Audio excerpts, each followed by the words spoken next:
Hi, I'm very glad to have an opportunity to talk to you. It took me some efforts to come here, but today I'm going to tell you about our work with Nikita, about the parameterized upclasses. JSONb smart indexing was just a teaser for you to come here. But basically the main work consisted of teaching upclasses to understand parameters. I will try explaining why this is important and how we did it. I will start with showing this picture. Do you understand this picture? This is an elephant, the evolution of an elephant. Sometimes back in the dark times we had this dark blue elephant. It followed its sins. But slowly but surely it started becoming better and better, and then it was becoming whiter, wiser, and we're somewhere in the middle of this way. We're making Postgres better from year to year. So this is for you just to understand this picture. So I would like to tell you about the indexes in the beginning. So we all know that if something's going wrong, if the queries are taking too much time, we'll start indexing. People start looking frantically, what index can I do? And they believe that this is the silver bullet. But indeed, this is not always the case. It is not always so useful. Sometimes an index, the Postgres index can be partial. Do you all know what a partial index is? You can filter certain entries functionally. You can use a function to index, or you can use multiple column indexes. Clearly, not always are these indexes useful. Even if an index is very good, you should realize that to support it, you will need more work. If your table has 20 indexes, for instance, then you should understand that practically any change in the entries will result into having to do something about the index for it to become updated, relevant. Here I would like to advertise one of the index encyclopedias. Those of you who do not know it, please have a look.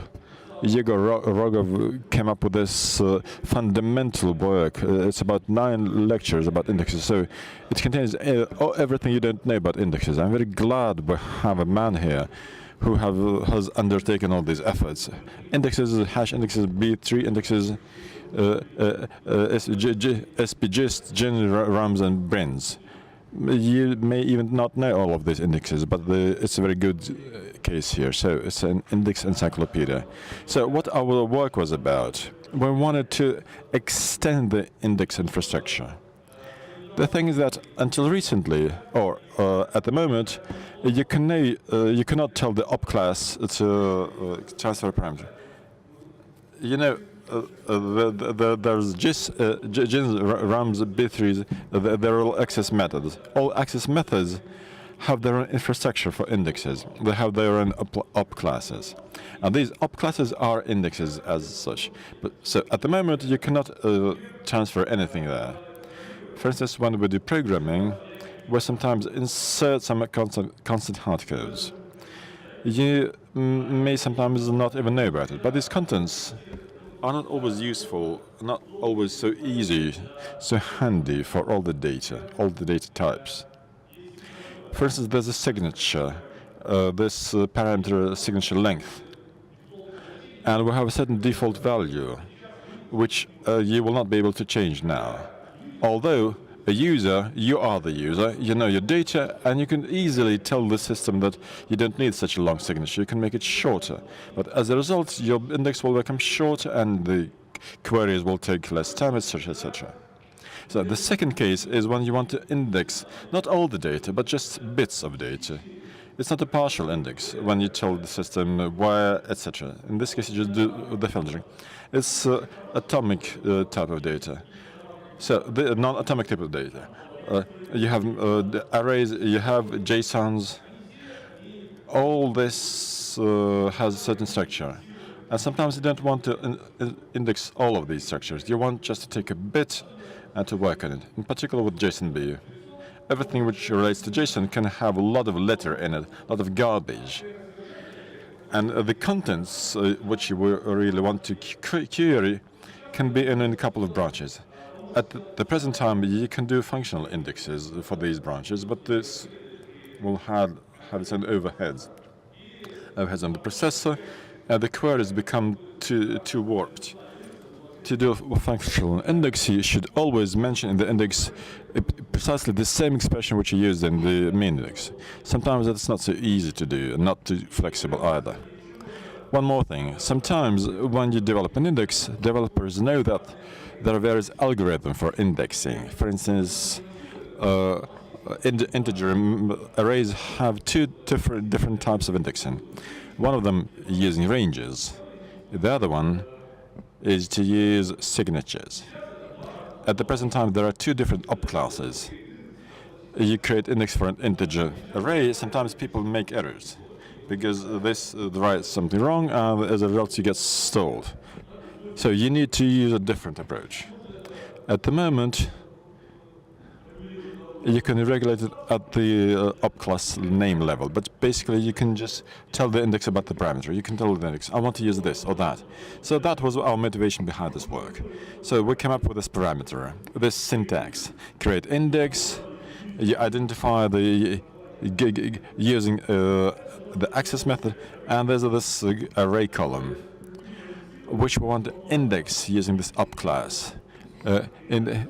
Bit opt, and you tell the just in bit opt, and you tell the signature. So the second is a case of multi-column index. You can use the default op class, and you tell the system the parameter, the range number. In this case, here you can see the implementation. All the parameters are stored in the PG catalog. It's a system catalog which stores all the metadata about all the objects, all the links about the objects at Postgres. This helps Postgres to be expandable. So to add a new type or a new index, all you need to do is just to describe everything properly in PG catalog, and then you'll get everything automatically. So this is the array we have. Don't focus on it too much on them because the implementation can change. Clearly, these parameters have to be stored somewhere, so we store them in the catalog. That's one of the cases you can do it. You do a certain query, and the system shows what you can see. So the parameters have been saved. So it's an array of arrays. Again, I come to skip this one. The implementation is something you don't need. So it's interesting to us, maybe not to you.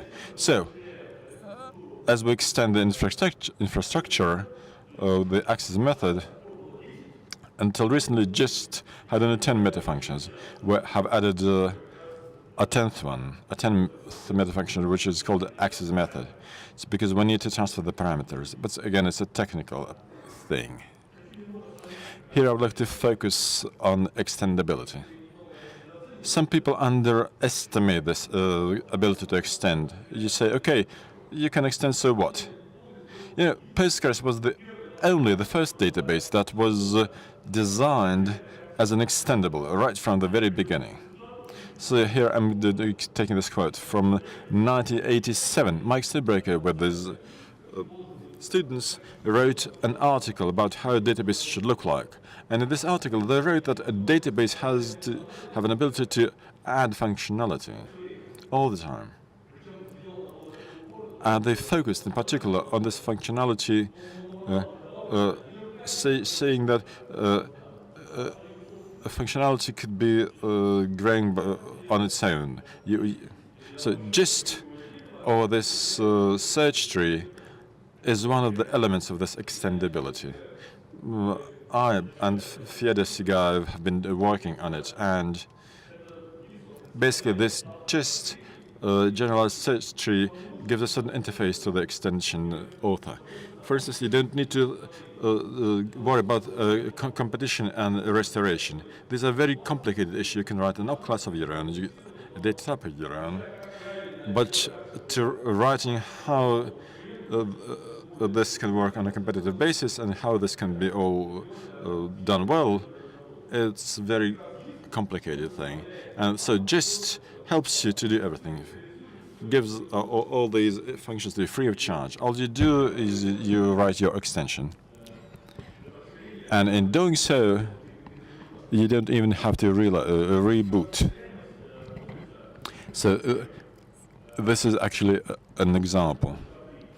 Do you know this is this R3 for spatial data? R3 was a special access method in Postgres.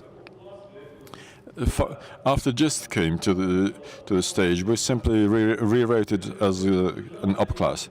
So this is the visualization of an index. Few people know how an index would look like. So this is how the R2 index, a living R2 index, looks like. I wrote a program that reads this index and draws it. You can see the biggest square there. It's the root, and then the small squares follow. And the smallest squares are leaves. It looks very much like grease. Another example. Let's look at the example of integer arrays. So here we have 7 arrays, very regular arrays. And on the right-hand side, you can see this query 2.9. What do you need these arrays for? For instance, you'll do search by product, by good. Each good is categorized into a certain category or a number of categories. And you have a reference book of categories. And you would like to do your search by MP3, or audio MP3. How can you do this? In Postgres, the query would be overlap operator. You find all the products that have these categories. In this case, it's 2 and 9. But it is simply good with the category. Do you know who this man is? This is one of the most well-known developers, Tom Lane. He's the man who never sleeps. Keeps writing something all the time. So Fedor gave him this Russian Matryoshka doll. The Russian Matryoshka doll reflects the index structure for full text search with the signatures, because this structure is actually called Russian doll tree. This acronym RDT. So JIST looks like a Russian doll. Each parent has its own children inside. So this is the gift we gave to Tom, and he really felt it was the right gift. So these are the arrays which I showed you. This is how they look. You can see. So each daddy has its own children. Now, if we look at query 2.9, we can easily understand which way to take. We can see that we didn't need to take the right-hand branch. We'll take the left-hand branch. So here we follow further on. Here we take the right-hand branch, and finally we reach the right destination. It's quite primitive, but it's very illustrious. It shows you how the Russian doll tree looks for and works for integer arrays. Okay, this brings me to a more practical aspect.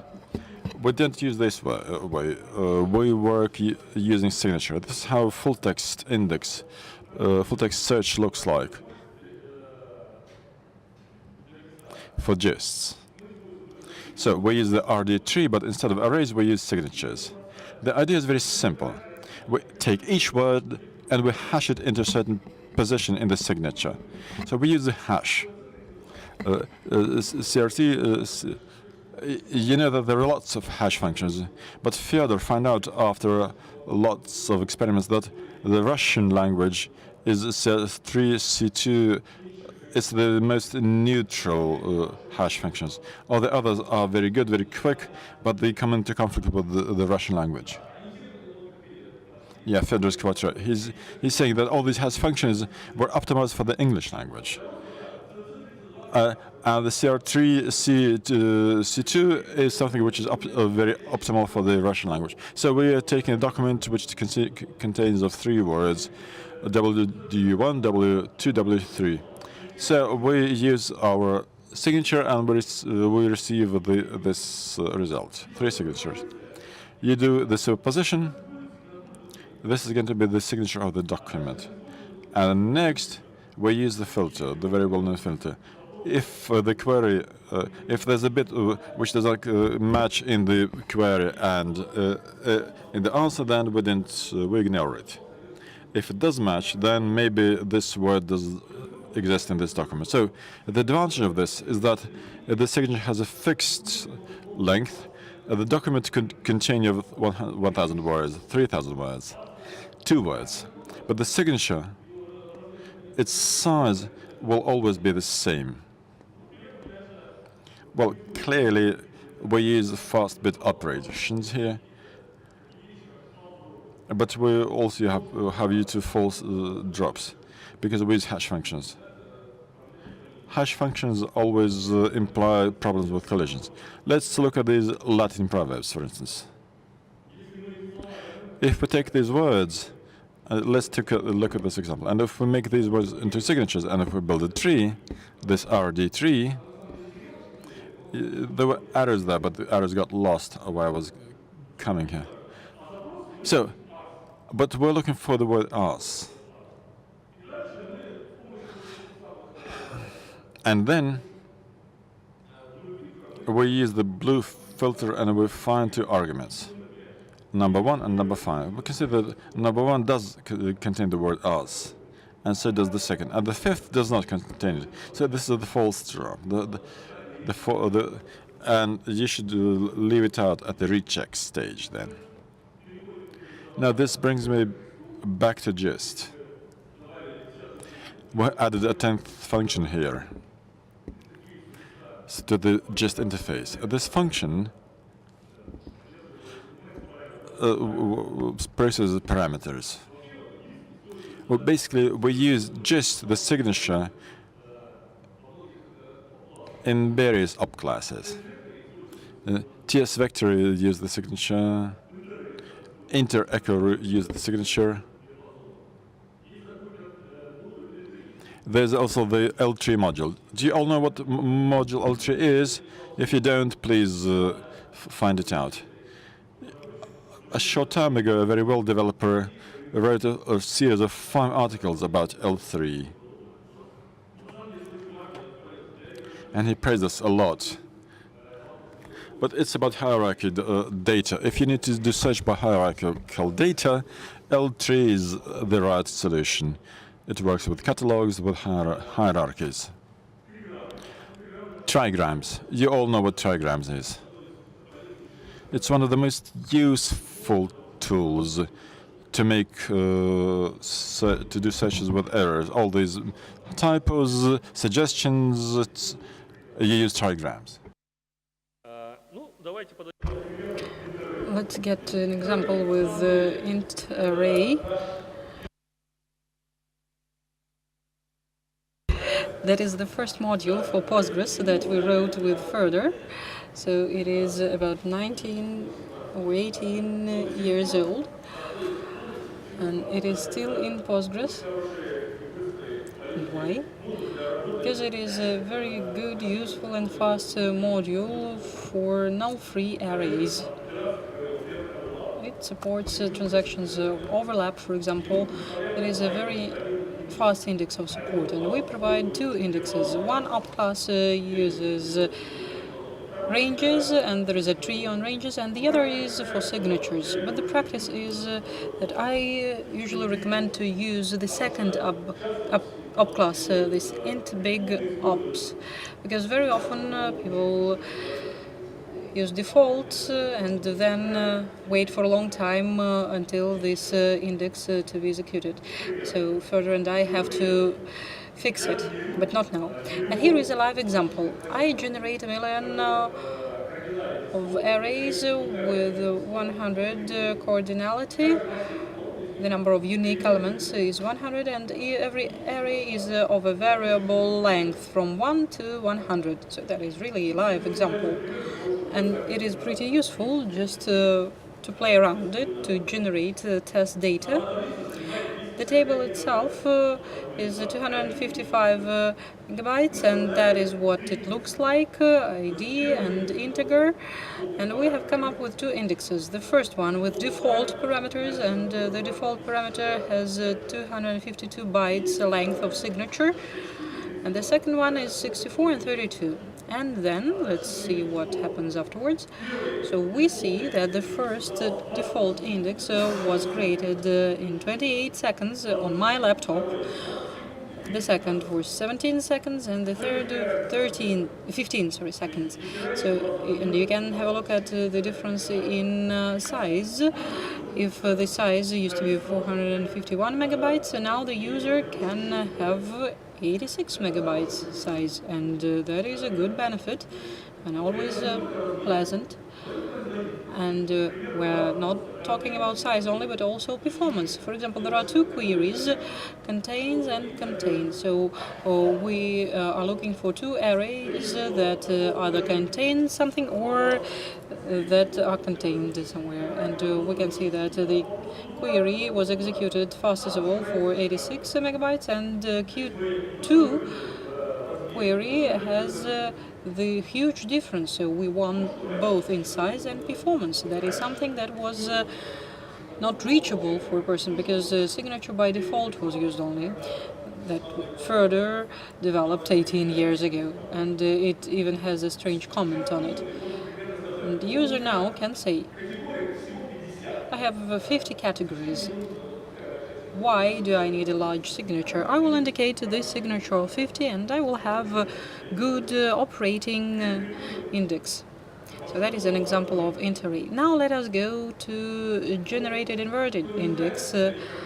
Those who don't know will use this picture. Everybody studied at school, had a look at some books, scholar books, scientific books. So that is an index, the way it looks like. That is really the inverted index. If you want to find some word, you find it on this list and go to the page indicated here. And here is an example.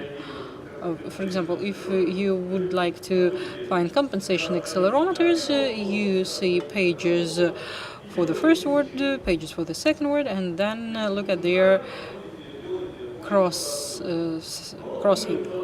So you perform this inverted index yourself, and we have automated it for you. And in Postgres there is access method gen, so generated inverted index, because it is generated as it can be used both for full text search and array search and many other. That is what it looks like for us to understand. We have expanded it as well. So we add using Latin proverb.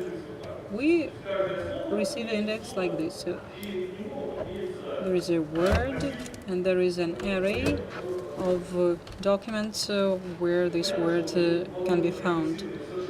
It is clear that you have to perform certain work while indexing, but your index will really fly. You just enter a word and you receive ID of documents where it is found. If your query consists several words, you find IDs of these documents and then look at them. And we added a parameter here, the seventh function, that processes parameters for it. And here is the op classes that this gene is used for. We have done it for TS vector, so you can add weights here. You know that when you index and you have full text search, sometimes you do it in such a way that some words are important while the others are less important. For example, the words in headings are more important, and you assign a certain weight to them, A, B. So there are 4 weights, and there is a special function that can do it for you, but you can do it manually as well. But nobody, well, not everybody knows that you can add this TS vector, saying that, for example, this word is more important, therefore highlighting it, and afterwards this weight is used to assess the relevance. So you can fine-tune it all. And for future core, as it is support of JSON path from SQL JSON branch, and I will tell you something about it. So we have added it for core. You know that Postgres is the first relational database that supports JSON. Example of Oracle and so on followed us because we were really the first, and everything might be quite okay, but after JSON there turned up JSONb, and it indexes everything perfectly well. There was just one issue, that it was impossible to walk around the tree of JSON. And Alexander Further and myself came up with an extension of jsquery for that. So if you don't know, remember that there is an extension jsquery that enables to navigate along the tree and come up with some filters. And it is supported by indexes as well. And late last year, we were really happy to see a new standard, SQL 2016. In December 2016, it was released over a year ago, and it turned out that there was a separate chapter devoted to JSON and JSON SQL JSON functions and model. And very important is there how JSON language is indexed, and now you can describe this path inside the tree using very good flexible syntax. That is really one of the most powerful things, as all the rest is not that interesting because it is all present in JSONb. But now it will be done in a standardized way, so you can write queries that will work in Oracle, SQL, MySQL. They will be the same because now they are different. But the situation is changing, and we now see that SQL Foundation is following the world. 8 years have passed since the creation of JSON, and now we have this standard. And in Postgres, we implemented JSON path as a binary data type, so that is a separate data type. For example, there is the standard function of JSON query, and in bold you can see the path. So we see that $sign is JSON itself, context citing, and then we consider the floors. Then we filter out the floors that have level over 1, and then we choose apartments with area of a certain range preset, and you can give all these variables in function, minimum, maximum. So that is really powerful and flexible language. And all these passing variables, 40 and 90, is something that you can take from the table. So there can be a column simply here. So I believe it's really handy. So we can have a look at the demo database. So we have this JSON, two-level building, city, Moscow, whether there is elevator or not, and then the structure level by level, which is pretty simple. If we draw it visually, we can see it like this, and in different colors we will see whether they are arrays or objects.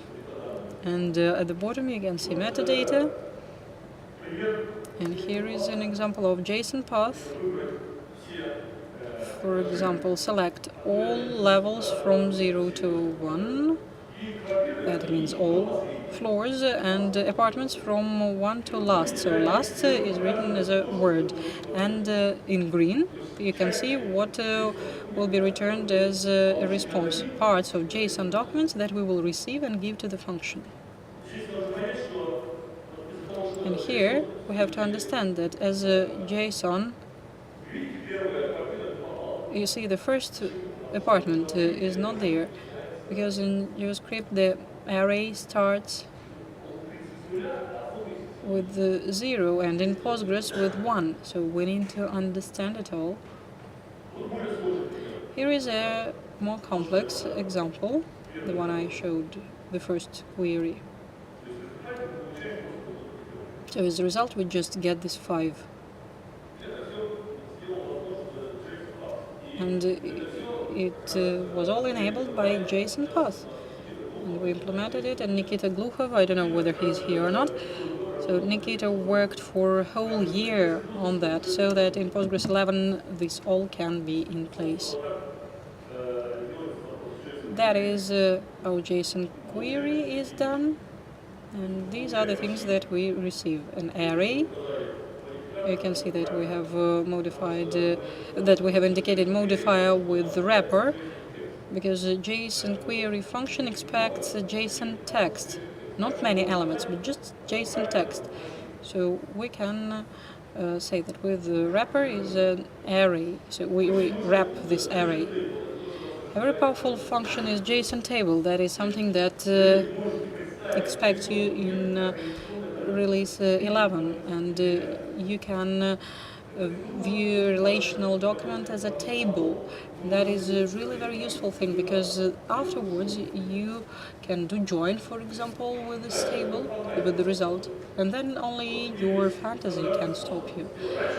Here is the standard way. Before, I have an example, but several screens will not be enough, so you can write it with nx and things like that, create something. And here you just get this relational JSON table immediately. And now we're getting to the parameters of JSONB. So initially all these parameters were conceived to correctly and effectively index JSONB. So I was sitting thinking, how can we go on without indexing this rubbish? Because you look at JSON and you understand that there are so large indexes. We have always had use functional indexes, but functional indexes are really restricted, limited, and they look bad. And then it occurred to us to come up with parameters to give this JSON path in op class. So you understand that JSON path is an effective and flexible thing, with the help of which you can pretty well indicate what parts of JSON you are interested in, what legs, branches and sub-branches you are interested in. Furthermore, in parameters, you could have done so that you indicate several JSON classes, and it gives you additional flexibility. So we came up with a parameter of projection. Those who know even a little theory of relational algebra, they know that projection is an indication of what we would like to project from the whole JSON. And we call these indexes selective, because the word partial is already occupied.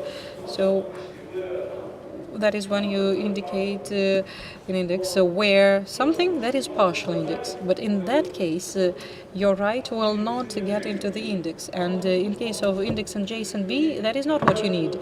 What you need is to look at that right and extract what needs indexing. So that is a good and strong difference. So therefore, now we are using the word selective. We have certain limitations for JSON path syntax. As well, we're trying to support practically all, but we had to come up with a small extension, as now we can use commas to join these paths to indicate several of them.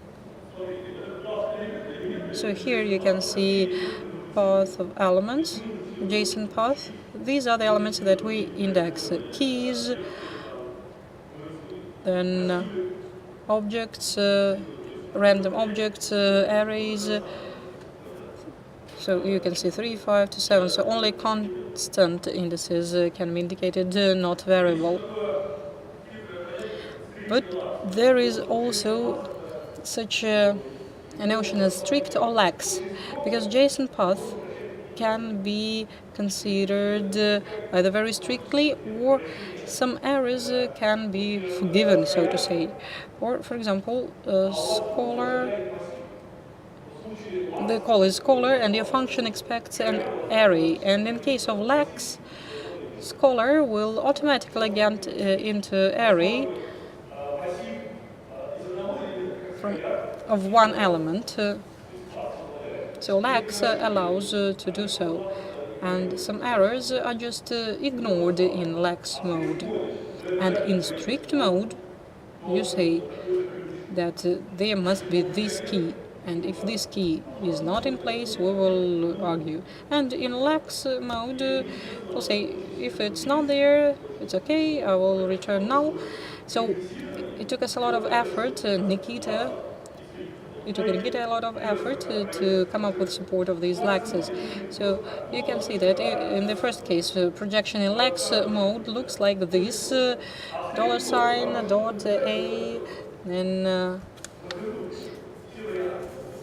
this bracket and B, and in projection in strict mode you have to write down all the possible options, and we use lax by default because it is very hard to make people write all that. So we have done this, and you can see that we have support to predicates as well. And here is a live example.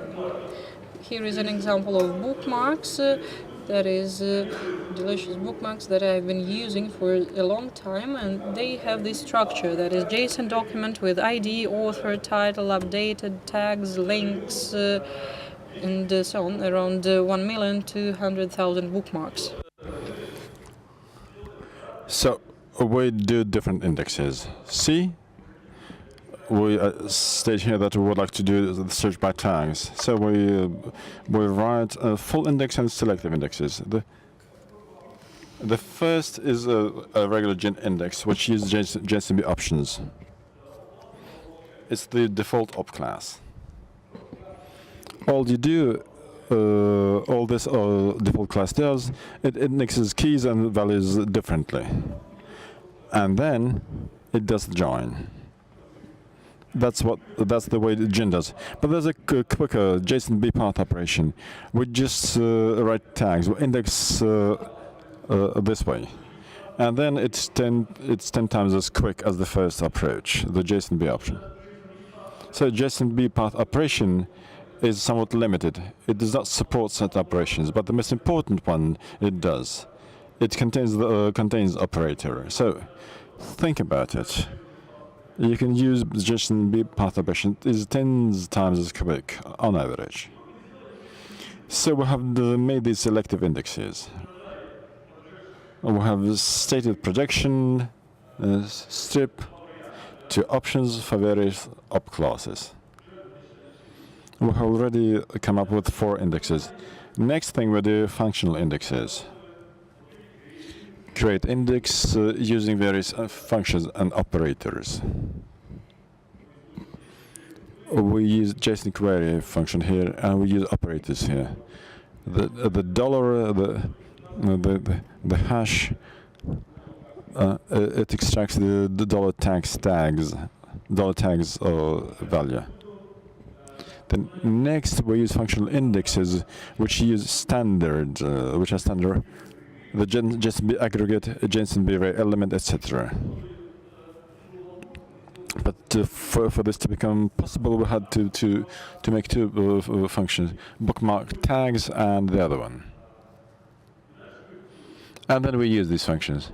So as a result, we received a whole pack of indexes. We can say the full index takes 629 megabytes. The full JSONB path index takes only half of it, 300 megabytes. And create index takes different time too. And then we can see the selective indexes are only 1/10, 1/20th of what is there, because all the rest, all this garbage, all these URLs is something we ignore. We just need the keywords, and we can see how strong the difference is, how big the difference is, and it can vary too. But overall, the result is quite rewarding. Here we make a short lyrical digression to advertise one of the products. is the plan tuner.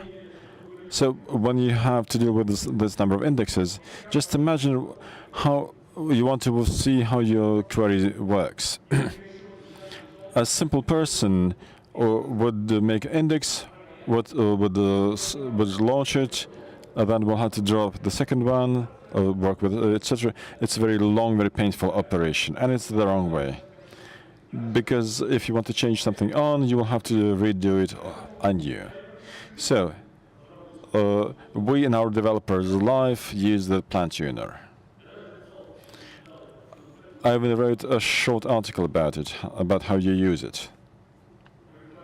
So much for advertising. I'm not going to show you an example, but it does help you to do real tuning of your queries. It's a more comfortable tool. So here are the examples. Select count asterisk. So you look for New York City, for instance. This is the keyword. We can say that JSONB ops is the default op class in JSONB. It takes 7 seconds. And JSONB path operation is more than 1/10 of it. So we use different operators. With the full index, we can see that they're more or less the same.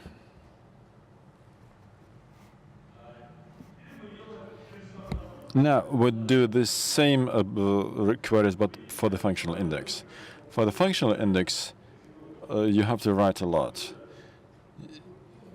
You have to use precisely the same expression which you used to create the index. So the result is the same for practically all indexes. So both JSONB ops and JSONB path ops look more or less the same. Then the difference is where you need to do recheck. It's the bookmark. You use the bookmark with the JSONB tags. In this case, you get JSONB and you need to recheck. And the final case, when you have the text, you don't need to do the retext. And you need to write collide C. Collide C is a trick which helps you to get to 10 times quicker. Because again, by default, when you do create index for the text array, you're going to use collation. Our Russian collations are very slow, so they use different functions. But you don't need this for the search service. You can just state collate C and you'll do it much quicker. So whenever you do this, please don't forget. But again, when you do create index with this collation, you should state it in the query too. Otherwise, the index will not work. So everything works, and very quickly too, but the queries look really warped. And these are simple queries. If you do a long and complicated query, you'll get lost totally. So this is the index size, the build time, everything looks much better for selective indexes. Moreover, the selective indexes allow you making more flexible queries. For instance, you can state number of paths, number of parameters. If you use just a functional index, you will not be able to do so. Or you will not be able to use the functional index always, for that matter. And the search is quicker, everything is fine, and I hope you will be using it either in the next version or in the next but one version, because JSONB has to be committed first, and then it will have to commit the op class. We've been trying frantically to do our best, but I didn't know what we will do. Now, this is an example of what you can use. This is a parameter that you can use. The dot to aesthetics. This means that this is our extension JSonPath. A regular aesthetics is not always enough. Two aesthetics. Well, this is an operator that shows you anything at any level, not just at a certain level. Any array, any array element, any object limit. It shows you that you can do this at, you can search at any level. For instance, here we have done this table, which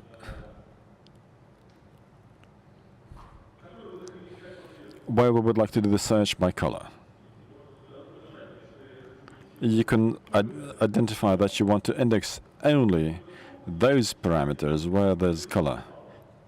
To aesthetics and color. Well, actually, it's quite a relevant task. For instance, when you do data aggregation, let's say goods on your stock. You aggregate data from various shops, from various outlets. Nobody can guarantee that all the goods will be at the same level in the hierarchy. Because for them, for some, it's very high-level catalog. For those, it's more complicated catalogs. And when you try overlapping it, JSON-B will also simply accept all you give it. But when you start looking for something red, for instance, or for MP3 red players, you will not find it, because you need to state very clearly the level of the hierarchy. Whereas in this case, you can simply write to aesthetics, color, and there you go.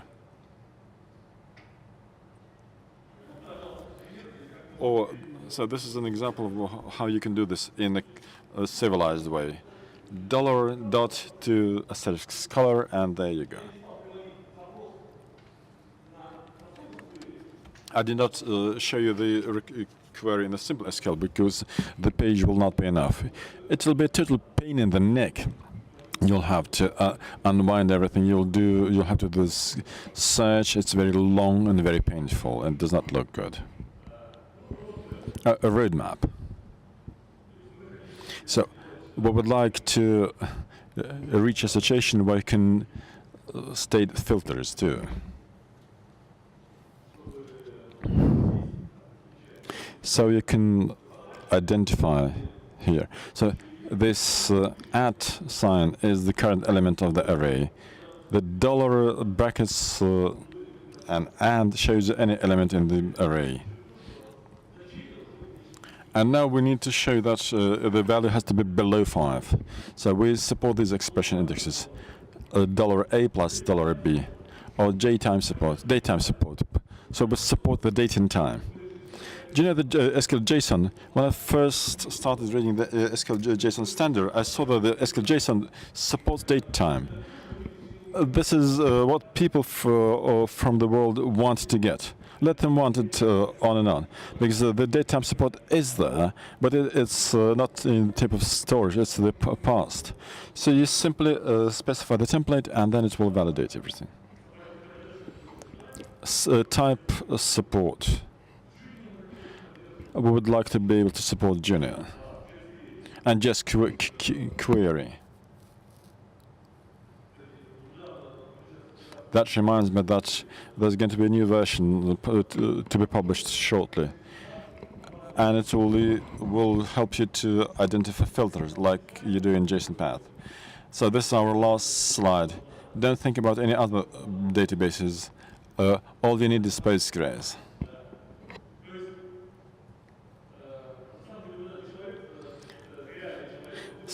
So this man in the elephant costume is Tomasz Mądry. He visits all the Postgres conferences.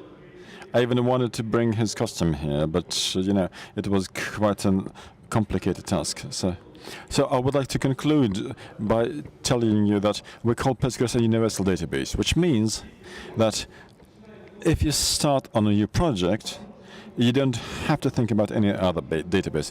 Don't even think about MongoDB.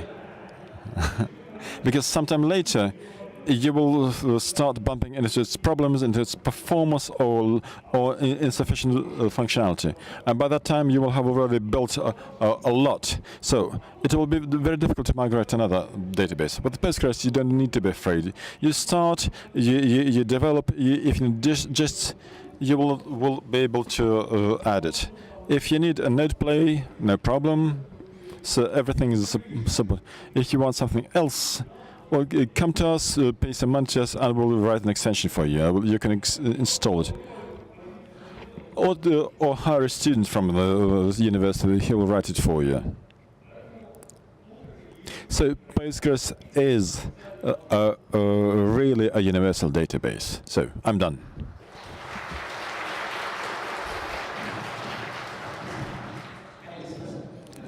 Oleg, thank you very much for this most interesting report. My question is, have you ever tried... And there you go, the mic does not work again.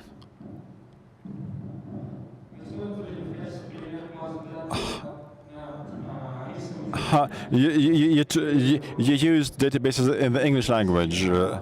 What if the language is in Russian? How will the performance change? Postgres supports Russian language or all other languages for that matter. I even added the Nepalese a short time ago. Do you know there's going to be a Postgres conference in Nepal in early May, so you'll have an opportunity to go there to Kathmandu and to deliver a report or to listen to a report, and then to go up to the... So everything will work out fine with the Russian language because we work in Russian. So clearly, if there are any problems, we will have solved them. But I'll stay here for some time, so I'm ready to take any of your questions. If you want to hear a more detailed report, then we would be always ready to organize meetups. Because if